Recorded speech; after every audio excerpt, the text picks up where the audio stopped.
Hello. The story you are about to hear tonight is based on interpretations of ancient Sumerian texts, myths, and epic poems. It exists outside the realm of academic science and should be considered a research hypothesis. Please approach it as food for thought, as one possible version of our incredibly distant past. Any speculative elements will be identified as such. And now, make yourself comfortable, close your eyes, and allow yourself to begin a journey to the very dawn of time. Imagine the night. Not the night of a bustling city flooded with artificial light, but the night of the ancient world. A night in Mesopotamia, the cradle of civilization, where the air smells of clay and river water. Thousands of years ago, here between the Tigris and Euphrates rivers, humanity first looked up at the sky not just with fear, but with awareness. They saw the same stars we see, but they saw something more. They saw the pathways of the gods. These people, the Sumerians, left us an incredible inheritance, thousands of clay tablets covered in the delicate script of cuneiform. We have been taught to see their records as myths, quaint tales of creation, capricious deities, and heroic deeds. But what if they are not tales? What if they are chronicles? What if encoded in these ancient lines is the true, long-forgotten history of our own origins? Tonight's bedtime history is an attempt to read the Sumerian texts as a chronicle of powerful beings they called the Anunnaki, those who from heaven to earth came. It is a story of a planet on an impossibly long orbit, of a mission to save a dying world, and of the greatest genetic experiment ever conducted, the result of which may very well be us. Let us set aside our preconceptions, dim the lights, and listen to the whispers of the clay tablets, to hear the saga of the Anunnaki. Chapter 1. Whispers from Baked Clay. Our journey begins not in outer space, but here, on Earth, in the dust of ages. In the mid-19th century, archaeologists excavating the mounds of modern-day Iraq stumbled upon the ruins of lost cities, Ur, Uruk, Nippur. They found the remains of majestic ziggurats, stepped temples reaching for the heavens, and thousands upon thousands of clay tablets. When scholars finally deciphered cuneiform, the world was stunned. Before them lay the civilization of Sumer, the oldest known to man. The Sumerians gave humanity writing, the wheel, laws, astronomy. Their knowledge of the celestial sphere is astonishing. They knew of planets we only rediscovered with modern telescopes. They divided the year into 12 months, the week into 7 days, and the circle into 360 degrees. How, at the dawn of time, did they possess such precise knowledge? The answer they provide in their own texts is both simple and staggering. All that we know, we were taught by the gods. But their gods were not ethereal spirits or abstract forces of nature. Sumerian texts, like the creation epic Enuma Elish, describe them as beings of flesh and blood. They were born, they loved, they quarreled, they fought wars, and they ruled. They had their own hierarchy, their own cities, and their own history that began long before the appearance of humankind. The names of their leaders, Anu, Enlil, Enki, are repeated from text to text with remarkable consistency. This does not resemble a chaotic pantheon. It resembles a list of rulers. Researchers like Zecharia Sitchin, who dedicated his life to studying these texts, proposed a radical idea. What if the word God is merely our later interpretation? What if the Sumerians were describing beings we might today call ancient astronauts? Beings with incredible technology who arrived on Earth from another planet. And this hypothesis, as fantastic as it may seem, becomes a key that suddenly unlocks every door in Sumerian mythology, transforming it into a coherent and logical narrative. Chapter 2. The 12th Planet. The music can shift to become slightly more mysterious, more cosmic. At the center of this cosmology lies not the Earth nor the Sun, but a mysterious 12th planet of our solar system, which the Sumerians called Nibiru, the planet of the crossing. According to the texts, its orbit is immensely elongated, passing through our inner solar system only once every 3,600 Earth years. For us, an eternity. For the inhabitants of Nibiru, the Anunnaki, it was a single shar, one of their years. Imagine such a world. A world that spends most of its journey in the cold darkness of deep space, approaching the life-giving warmth of a star for only a brief period. Life on such a planet would have to be incredibly resilient and technologically advanced to survive. The Sumerian texts describe Nibiru as facing a grave problem. Its atmosphere was eroding, losing heat and air, threatening all life. The scientists of Nibiru found a solution: to spray the upper atmosphere with fine particles of gold.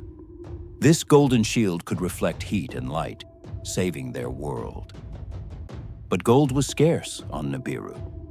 Their astronomers studying their solar system then discovered a planet rich in this precious metal. The 7th planet counting from the outside in, the planet you and I call Earth. And so, approximately 450,000 Earth years ago, when only primitive hominids roamed our world, an expedition set off from the depths of space toward the blue jewel of the solar system. A ship descended and landed in the waters of the Persian Gulf. It was led by a brilliant scientist and engineer, the son of Nibiru's ruler, Anu. His name was Ea, meaning he whose home is water. On Earth, he would later be given the title Enki, Lord of Earth. The mission of the Anunnaki had begun. Chapter 3, The Arrival and the Toil. The first settlement Enki founded was named Eridu, home in the faraway. At first, everything went according to plan. The Anunnaki who arrived with him began extracting gold from the waters of the Persian Gulf. But it wasn't enough. The main deposits lay deep within the earth, in southern Africa. To command this large-scale operation, Enki's half-brother arrived on Earth, the stern and authoritarian Enlil, the Lord of the Command. From this moment, a conflict was born between the brothers that would become the central theme of the entire story to come. Enki is the creator, the explorer, the compassionate scientist. Enlil is the administrator, the military commander, for whom the mission is everything, to be completed at any cost. Anu, their father, who remained on Nibiru, granted supreme command of the Earth mission to Enlil, a decision that deeply wounded Enki. Millennia passed. Every 3,600 years, as Nibiru drew near, transport ships laden with the precious cargo traveled to and from Earth. Anunnaki cities grew on Earth: Larsa, Lagash, Shuruppak. To work the mines, lower-ranking Anunnaki, called the Igigi, were brought to Earth. They toiled in unbearable conditions for tens of thousands of years. They grumbled, their patience wearing thin. And one day, their patience broke. The texts describe this event as the first labor strike in history.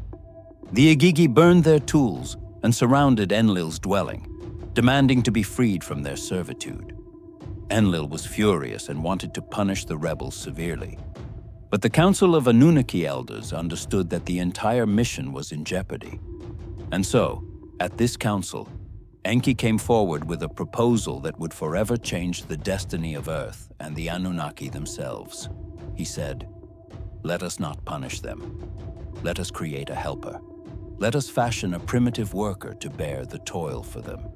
He proposed to create humanity. Chapter 4, The Lulu Amelu Project. The voice becomes quieter, almost a whisper, creating an atmosphere of sacred creation. Enki's idea was both brilliant and terrifying. He didn't intend to create life from scratch. He observed that a suitable species already existed on Earth, the advanced primates we now call Homo erectus.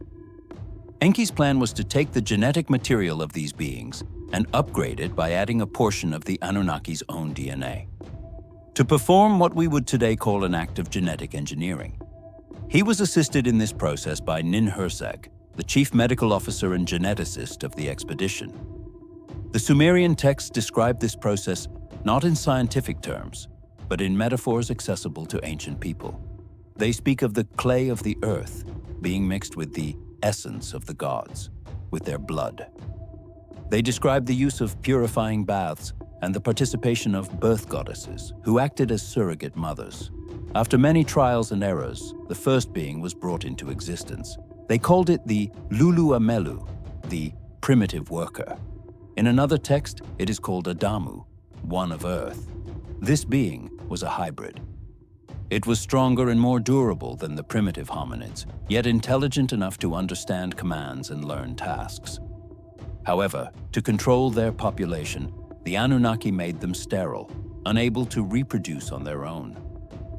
But Enki, unbeknownst to his brother Enlil, saw more than just a biological robot in his creation. He saw a spark of intelligence, and, as the texts tell it, he took another forbidden step. He gave Adamu and his female counterpart, Tiamat, a prototype for Eve, the ability to have children. He gave them the fruit of knowledge. When Enlil discovered this, his rage was boundless. He saw it as a direct violation of orders. Humanity, now out of their control, began to multiply rapidly. To Enlil, they had become a threat he decided to eliminate. Chapter 5. Gods among men and a gathering storm. Tens of thousands of years passed. Humanity multiplied and spread across the planet. The Anunnaki became their gods, omnipotent, immortal, as their lives spanned thousands of our years, descending from the heavens in their fiery chariots. Humans served them in temples, toiled for them in fields and mines. But over time, the line between creators and creations began to blur. The texts, much like many myths, including the Bible, speak of how the sons of God began to take the daughters of men as their wives. Young Anunnaki stationed on Earth formed unions with human women. From these unions, offspring were born. Demigods, the heroes of ancient epics, like Gilgamesh. This was the final straw for Enlil. He saw the divine blood mixing with the blood of primitive workers. He saw humans becoming too clever, too numerous, too much like their creators. The noise of human cities, their bustle, their prayers and their quarrels, all of it irritated the supreme commander of Earth. He deemed the experiment a failure, and he began to wait for an opportunity to correct this mistake. That opportunity soon presented itself. The Anunnaki astronomers calculated that the next passage of Nibiru near Earth would be particularly perilous. The giant planet's gravitational pull would cause cataclysmic changes. The ice caps at the poles would melt, the world's sea levels would rise, and a colossal wave, a great flood, would wipe all life from the face of the planet. Enlil saw this as the will of the cosmos.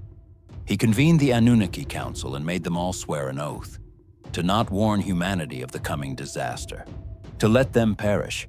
Enki too was forced to take this oath, but his heart was heavy. He could not betray his own child, his creation. Chapter 6. The Great Flood and a Whisper Through the Reeds. Enlil's plan was simple and terrible. The Anunnaki would abandon the planet in their skyships, ascend to orbit and wait for the waters to do their work. Humanity caught unawares would be annihilated.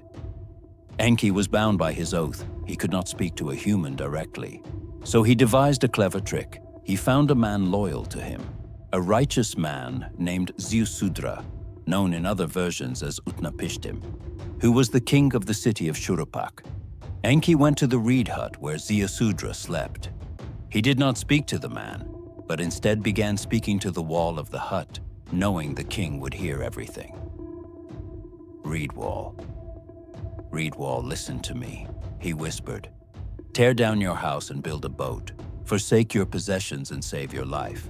Take aboard the seed of all living things. He gave him precise instructions for building the vessel. It was not just an ark, but, according to the description, a submersible craft capable of withstanding immense pressure and the fury of the deluge. Ziusudra believed his god. He built the ship and gathered his family, craftsmen and animals, the seed of all living things. And when the appointed day came, the heavens broke open. The text described the flood not as simple rain, but as the sluice gates of heaven opening and waters welling up from beneath the ground. It was a global cataclysm. Even the Anunnaki, watching from their ships in orbit, were terrified by the power of the storm and what they had done. They cowered like dogs, huddled against the outer wall. When after many days the waters began to recede, Ziusudra's vessel came to rest on a mountaintop. Enlil was furious when he saw that humans had survived. He knew it was Enki's doing, but it was too late. The other Anunnaki, seeing the handful of survivors, felt not anger but pity and remorse. They realized that without humanity, the planet would once again become a place of toil for them.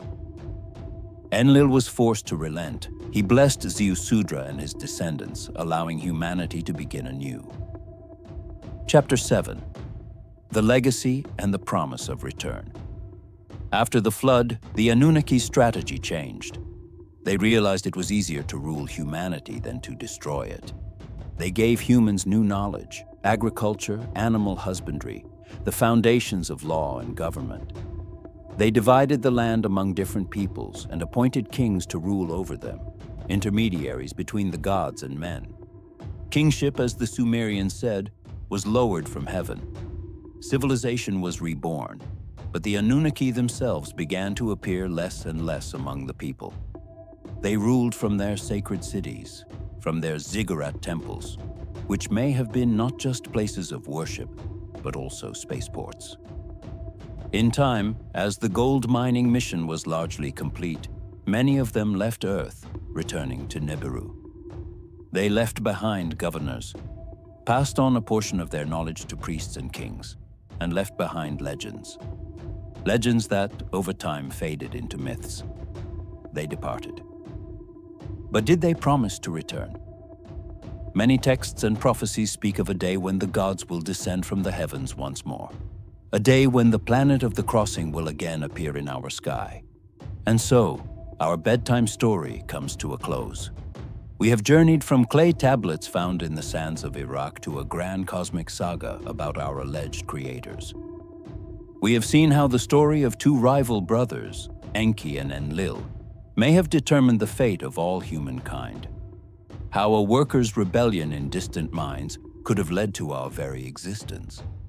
And how the Great Flood may not have been a divine punishment for sin, but a calculated act of extermination, thwarted by a single act of compassion from one of the gods. Is this story true? We cannot say for certain. It is but one of many theories, one attempt to peer behind the veil of time. But this version does a remarkable job of explaining many mysteries of our past. The sudden emergence of the Sumerian civilization, their inexplicable knowledge, the similarity of flood myths across different cultures, and perhaps even the secret of the missing link in our own evolution. The next time you look up at the star-filled night sky, remember this story, the story of the Anunnaki, and ask yourself, are we alone in the universe? Or perhaps somewhere out there, in the cold depths of space, our long-lost 12th planet is on its way home. If this journey into the past resonated with you, please consider supporting our channel with a like and a subscription. It helps us create more stories for you. Let us know in the comments what you think of this hypothesis. Do you believe in the possibility of ancient astronauts? Or perhaps you have a story of your own you'd like to share. And now, let all thoughts grow quiet. Let your breath become even and deep. Thank you for listening. Good night and sweet dreams.